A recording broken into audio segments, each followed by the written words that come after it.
Hi friends, ये story उनके लिए है जो अपने जीवन में संघर्ष करते करते थक गए हैं, हार गए हैं। ये स्टोरी उन्हें ज़रूर मोटिवेट करेगी।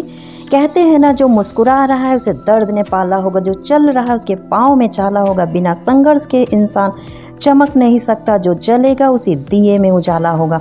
संघर्ष क्यों बचे? संघर्ष से, संघर्ष ही तो जीवन की आत्मा है।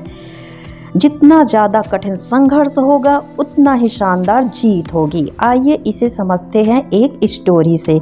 एक बार एक किसान भगवान से बहुत ही नाराज़ हो गया। किसान बहुत मेहनती था, बहुत मेहनत से वो खेतों में अनाज उगाता, उनकी देखभाल करता, मगर अक्सर उनकी फसल खराब हो जाती थी।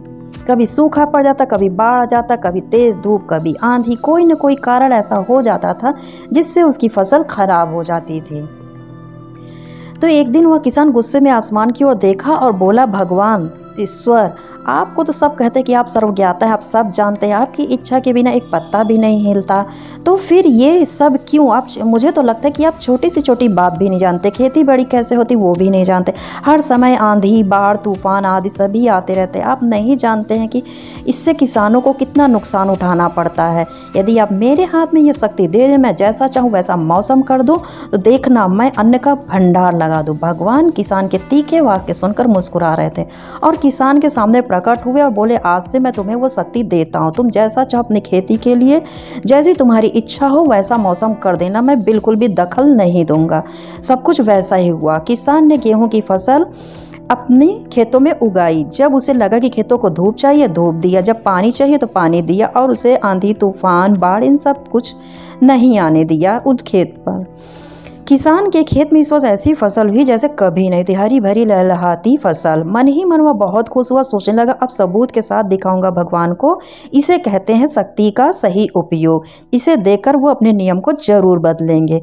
कुछ दिन गुजरे, फसल कटने को तैयार हुआ। किसान बहुत उत्सुकता के साथ फसल को काटने लगा, पर जैसे उसकी नज़र गेहूं की बालियों पर पड़ी, उसने अपना सिर पीट लिया और रो रो कर चिल्लाने लगा। गेहूं की एक भी बाली के अंदर गेहूं का दाना नहीं था, सारी की सारी बालियां खाली थी। किसान बहुत दुखी हुआ, उसने भगवान को रोते हुए पुकारा, हे प्रभु, तुमने मेरे साथ ऐसा क्यों किया? क्या तुमने मुझे कोई सजा दिया है? भगवान आए और बोले, पुत्र, ये तो होना ही था, क्योंकि तुमने पौधों को संघर्ष करने का मौका ही कहाँ दिया। उसे आंधी, बारिश, धूप, किसी भी चुनौती का सामना तुमने उन्हें नहीं करने दिया, इसलिए सारे पौधे अंदर से खोखले रह गए। जब आंधी, तूफान, तेज बारिश और धूप पड़ती, तभी ये पौधा अपने अस्तित्व को बचाने के लिए संघर्ष करते हैं, और इसी संघर्ष उन्हें एक बल मिलता है, एक शक्ति मिलती है जिसमें ऊर्जा होती है। और यही ऊर्जा पूर्ति तेरे गेहूं के दानों की तरह जो नहीं फूटी, तूने उन्हें कठिन परिस्थिति से गुजरने ही नहीं दिया, उनके अस्तित्व का जन्म होता। याद रखिए, स्वर्ण में स्वर्णीय आभा तभी आती जब वह आग में तपने, गलने और हथौड़े से पीटने जैसी संघर्षों से गुजरता है। कोयले का टुकड़ा हीरा तभी बनता है जब वह उच्च ताप, उच्च दाब की मुश्किल परिस्थितियों से गुजरता है। इसी तरह यदि हमारी ज़िंदगी में कोई संघर्ष ही ना हो, कोई चुनौती ही ना हो, तो हम भी गेहूं की बालियों की तरह खोखले रह जाएंगे। कोई अस्तित्व नहीं होगा। हमारा विपरीत परिस्थितियाँ, चुनौतियाँ, समस्याएं हमें और अधिक निखारती हैं। यदि जीवन में कठिन परिस्थितियाँ और चुनौतियाँ आए तो घबराना मत, बल्कि सामना करना, विश्वास करना कि आप और अधिक निखर जाओगे और अधिक मजबूत बन जाओगे।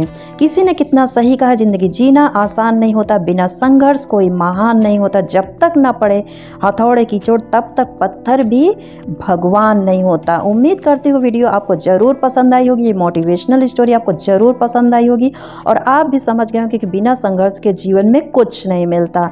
इसलिए संघर्ष से घबराइए मत, जिंदगी को जीते रहिए और बिना हार माने संघर्ष करते रहिए। वीडियो पसंद आए तो वीडियो को लाइक, शेयर, सब्सक्राइब करें। आज के लिए बस इतना ही। मिलते हैं नेक्स्ट वीडियो में कुछ ऐसी ही बातों के साथ जो दे आपकी लाइफ को एक वे। हम इसी तरह की motivational story, motivational speech, motivational quotes आपके लिए लाते रहेंगे। तब तक के लिए हंसते रहिए, मुस्कुराते रहिए और मेरे वीडियोस देखते रहिए। Okay, bye bye and take care.